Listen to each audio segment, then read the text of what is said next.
Yohanes.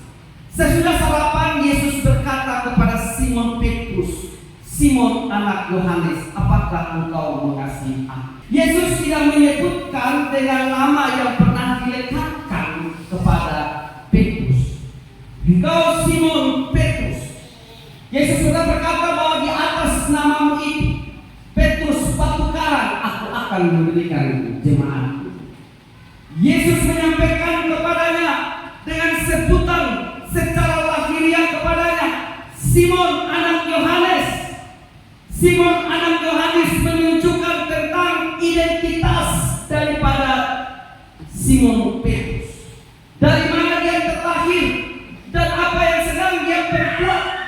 Ya, dalam hal ini Tuhan Yesus mau mengajukan kepada Simon Petrus bahwa pengenalan Tuhan akan dirinya jauh melampaui apa yang dia sendiri kenal.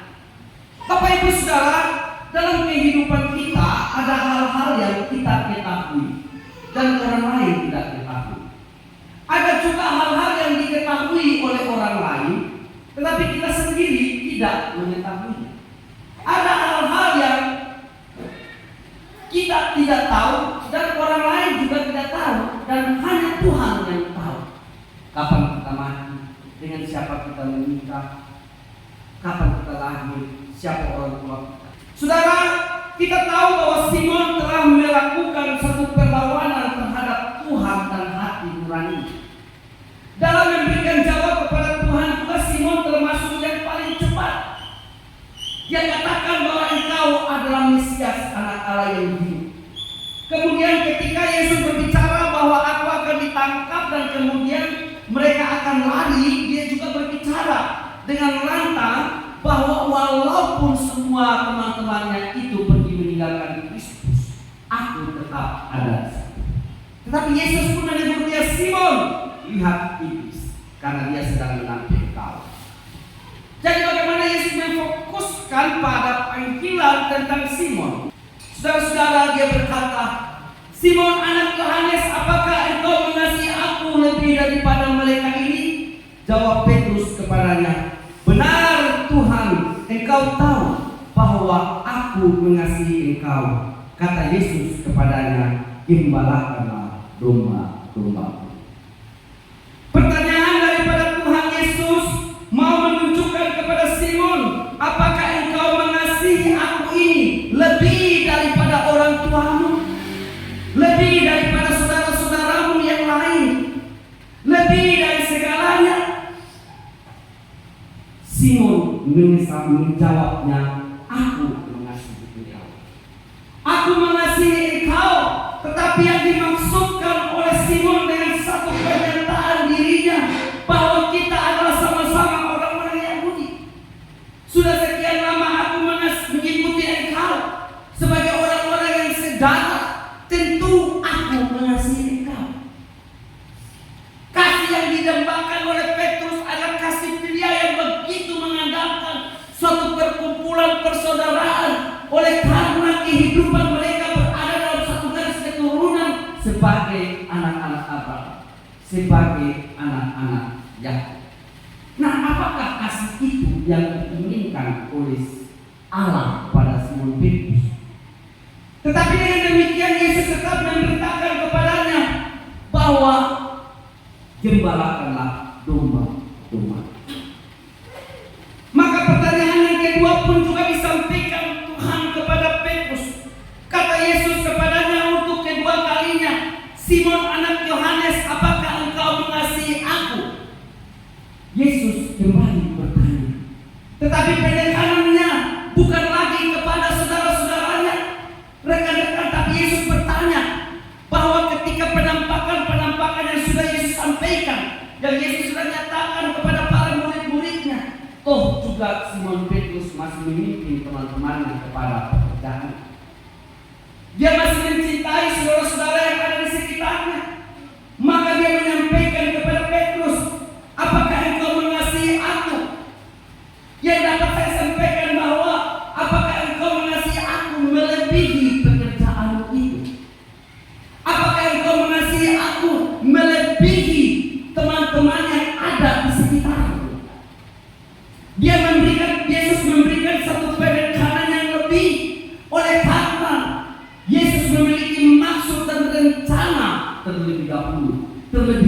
terhindar dari segala yang akan dikerjakan oleh Tuhan.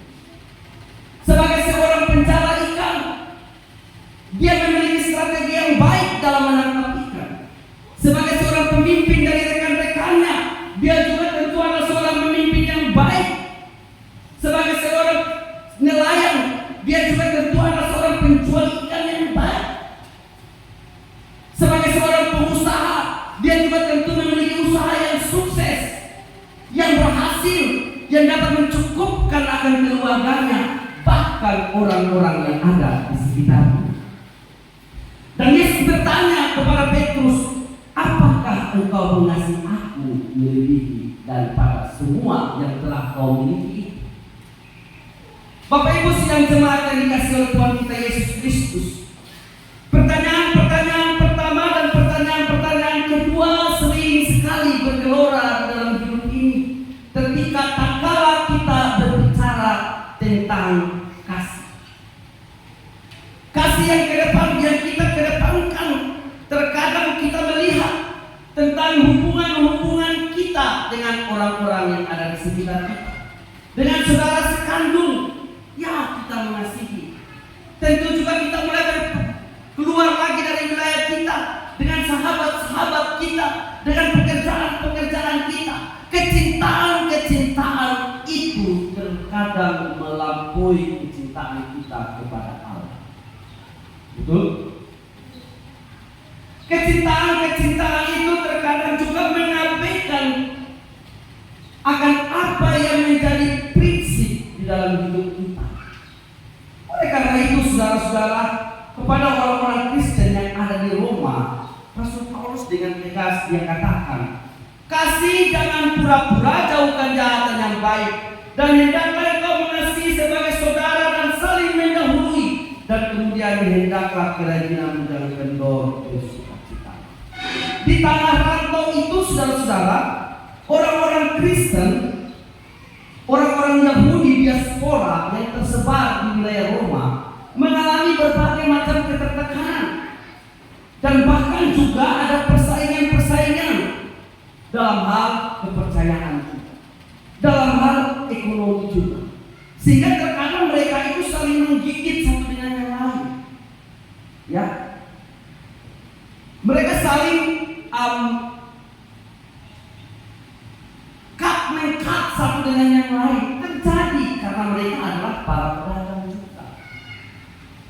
Tetapi pengenalan akan Kristus maka menyingkirkan segala perbedaan itu.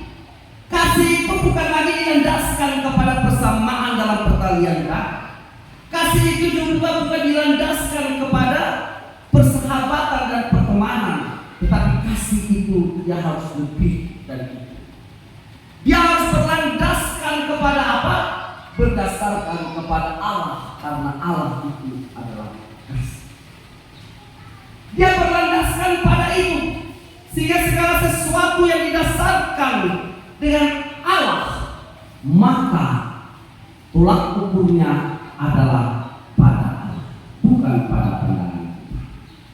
Simon Petrus menjawab dalam pola pikir kemanusiaannya, walaupun dia seolah memberikan jawaban yang sama, tetapi saudara, dia sedang memfokuskan kepada apa? Kepada persaudaraannya, kepada pekerjaannya. Karena hanya sebentar saja Yesus meninggalkan mereka, maka mereka sudah kembali mencintai akan pekerjaannya. Tetapi itulah hebatnya Tuhan kita. Dia tidak bertemu dengan orang hanya ketika orang sedang beribadah dalam gereja saja, atau sedang di dalam kamar berdoa, tetapi dia juga dapat menjumpai setiap pribadi di mana saja dia berada. Baik itu di saat dia bekerja di PT, saat dia sedang berladang, saat dia sedang dalam perjalanan, saat dia sedang mengendarai kendaraan, Yesus dapat menjumpai setiap pribadi. Kalau dengan demikian Yesus menjumpai kita dengan berbagai macam cara-caranya, maka saudara, itu menunjukkan bahwa kasih Allah yang besar itu sedang dinyatakan dalam hidup. Maka saya pernah katakan bahwa dalam penderitaan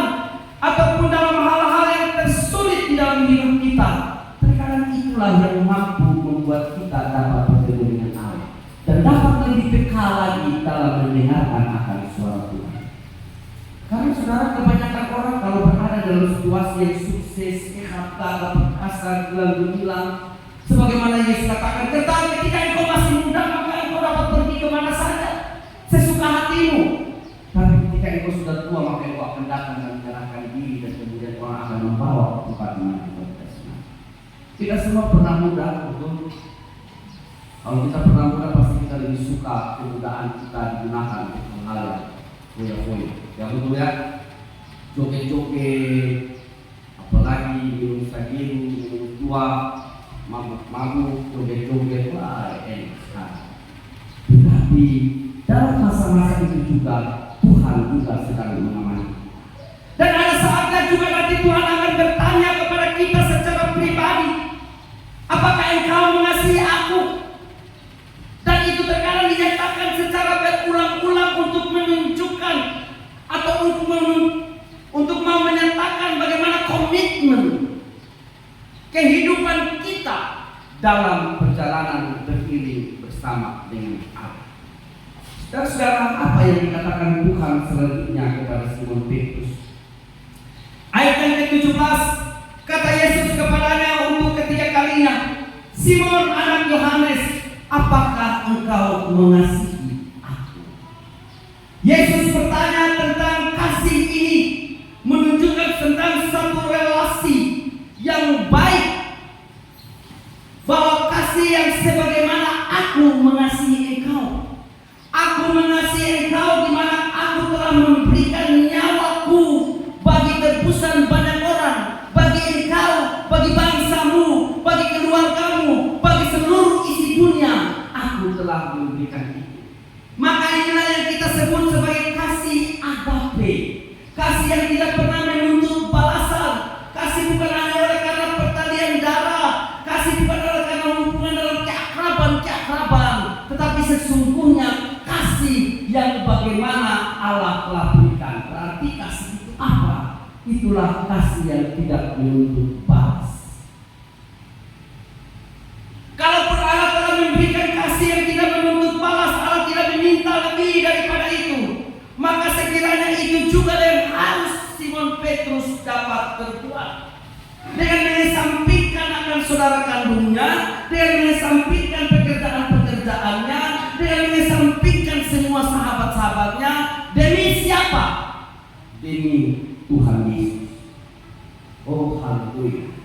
Saudara, kasih inilah yang terus kita hidupi di dalam hidup kita. Amin. Kasih ini juga yang terus kita lakoni. Kasih ini juga yang terus kita dilatih oleh Tuhan dalam hidup ini. Saya juga dilatih oleh Tuhan, saudara-saudara, dalam pelaksanaan pemberitaan Injil. Ada berapa banyak kita kehilangan pekerjaan dan kita tinggal. Ada berapa banyak saudara-saudara kita yang memiliki momen-momen terpenting dalam hidup mereka yang tidak dapat kita hadiri. Baik itu dalam pesta pernikahan, baik itu di dalam kedukaan, ada banyak sekali. Kita berderai air mata di ladang para pelayan Yesus. Mungkin juga saudara-saudara yang bekerja, yang mungkin tidak spesifik di dalam melayani akan Tuhan, tetapi ada banyak air mata juga yang mungkin sudah terpakai, tapi mungkin karena kejadian biaya dan seterusnya. Tetapi semuanya ini juga kita dilatih oleh Tuhan untuk menyandarkan segala pengharapan kepada Tuhan, untuk menyandarkan mengharapkan segala penghiburan hanya daripada Allah saja. Sungguh penghiburan yang sejati, sukacita yang sejati, temanan yang sejati hanyalah Kristus. Maka untuk ketiga kalinya Yesus berbicara kepada Simon anak Yohanes. Yesus sedang mengedepankan tentang jati dirinya, tentang siapa dia. Yesus tidak pernah melupakan itu, karena dia kenal siapa engkau. Dia tahu siapa engkau, dan dia mau berbuat apa kepada engkau pun Yesus tahu. Oleh karena itu, dia tidak menyebut dengan Petrus, tetapi dia menyebutnya dengan Simon anak Yohanes. Bahwa dia mengasihi Petrus ketika Petrus masih berdosa. Ketika Petrus masih berdosa, dan Petrus kembali lagi berdosa, menyangkali diri dan kemudian diampuni, di situ pun Yesus tetap mencintai kepribadian Simon secara utuh. Artinya cinta Allah kepada Simon itu bukan kaleng-kaleng, bukan cinta-cinta karet, sana sini lengket, bukan. Itu cinta yang serius, ya kan? Itu menunjukkan kesetiaan Allah kepada Simon Petrus. Kalau cinta kita kan berbeda. Ada sudah punya anak istri di kampung sampai di Batam dia bilang kakak masih hujan. Sampai di gereja kita yang pusing. Begitu mau kasih nikah, tiba-tiba dapat telepon dari kampung. Itu orang pun istri pak, orang suami. Repot juga kan. Jadi kalau yang dari Nias, dari Tanah Pata, dari Timur, jadi kalau selako saya sudah berkeluarga pak. Cinta Allah yang kuat menunjukkan itu bahwa kasihnya itu dapat mengalahkan segala hal-hal yang merintangi kita untuk datang kepada Dia. Dan Allah merindukan kasih kita kepada Allah pun dapat mengalahkan segala egosentris kita, kesombongan yang selalu berpusat kepada diri kita. Karena saudara-saudara kita katakan mengasihi Allah, tetapi kita menjadi orang-orang yang mudah untuk tersinggung, mudah marah, mudah mendandi, mudah dan seterusnya. Dikit-dikit kita kecewa, dikit-dikit kita lari, dikit-dikit kita tidak pernah mau diproses dan dibentuk oleh Allah untuk mencapai suatu kesatuan hati di dalam mencintai akan Allah di dalam hidup pelayanan ataupun dalam kehidupan kita bermasyarakat. Hari susah. Maka dari itu saudara yang dikasihi Tuhan, kembali Simon Petrus menjawab dan dia melepaskan segala hak-hak yang ada padanya. Dia melepaskan semua hak yang melekat padanya dan dia menyatakan satu ikhtiar di dalam dirinya. Dalam Kristus katakan, apakah engkau mengasihi aku? Dan ia berkata kepadanya, Tuhan, engkau tahu segala sesuatu. Dia menyebut Tuhan, engkau tahu segala sesuatu, suatu proklamasi iman bahwa Allah Maha tahu, Allah Maha mengenali, Allah Maha mengetahui segalanya. Di dalam kemakuasaan Allah itulah Simon Petrus mengenal Allah secara pribadi. Maka pengenalan Allah secara pribadi itulah membawa dia kepada totalitas yang sungguh kepada Tuhan. Totalitas yang sungguh itu yang membuat dia menyampaikan satu ungkapan, engkau tahu bahwa aku mengasihi engkau. Ini Tuhan melihat pada hati dari Simon Petrus. Hati adalah berita kehidupan. Jadi kalau hati kita mulai miring ke kiri, miring ke kanan, maka ekspresi kita pun juga akan terpancar. Karena pusat kehidupan, pusat kehidupan, maka harus terus melatih hati ini. Harus terus mendengarkan tentang pertanyaan-pertanyaan Tuhan di dalam hidup kita, tentang apakah kita mengasihi Dia atau tidak. Petrus dipertanyakan sampai pada 3 kali sehingga dia mampu melepaskan segala hak-hak yang melekat padanya, yang membuat dia lebih hebat dari saudara-saudaranya, yang membuat dia lebih hebat daripada rekan-rekan sekerjanya, karyawan-karyawannya. Dia melepaskan semuanya, dia menunjukkan bahwa semua itu tidaklah lebih penting dari saya selain Kristus. Tidaklah lebih penting. Maka pertanyaan kepada kita saudara-saudara, apakah pekerjaan lebih penting daripada beribadah kepada Tuhan? Apakah keluargamu jauh lebih penting daripada persekutuanmu dengan Allah di dalam membangun pekerjaan? Kita perlu introspeksi. Kita perlu kembali dari diri. Bukan hanya untuk saudara, bukan untuk saya. Apakah kepentingan saya jauh lebih penting dari pekerjaan? Sehingga dalam hal ini Yesus pun menyampaikan kepadanya untuk juga kerja kami, gembalakanlah domba-domba. Pengembalaan yang dimaksudkan dimaksudkan oleh Tuhan bukan hanya sekedar untuk menjaga kawanan-kawanan domba, tetapi Yesus sedang menunjukkan tentang perintahnya kepada umatnya, kepada Adam yang pertama, bahwa kuasailah bumi dan taklukkanlah, peliharalah bumi. Yesus mau supaya tidak hanya sekedar menjaga domba-domba Allah, tetapi yang dia maksudkan lebih daripada itu, peliharalah mereka. Jaga, lindungi, pelihara.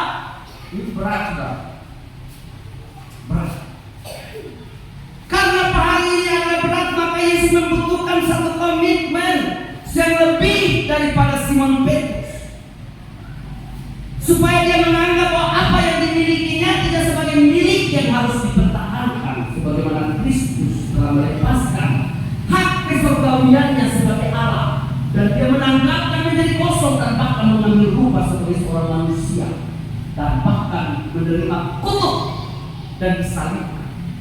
Maka ini juga yang mau disampaikan kepada Simon: gembalakanlah domba-domba, peliharalah mereka, rawatlah mereka. Maka pertanyaan juga bagi jemaat, karena kita berkata, nah kalau begitu ini hanya untuk Pak Pendeta saja, maka aku bebas.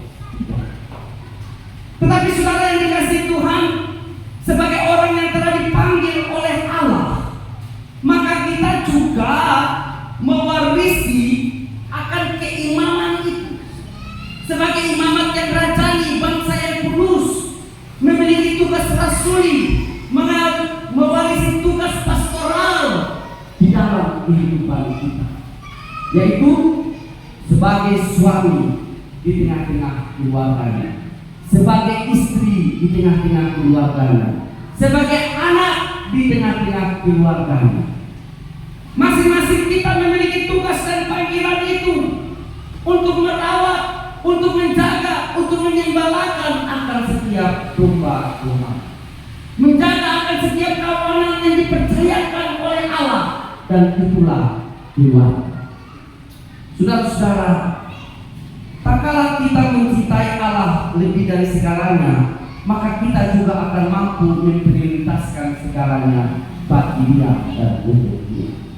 Sehingga Yesus kembali menegaskan kepada Petrus, aku berkata kepadamu, sesungguhnya ketika engkau masih muda, engkau mengikat pinggangmu sendiri, dan engkau berjalan di mana saja engkau kehendaki. Tetapi jika engkau sudah tua, engkau akan mengulurkan tanganmu, dan orang lain akan mengikat engkau dan membawa engkau ke tempat yang tidak engkau kehendaki.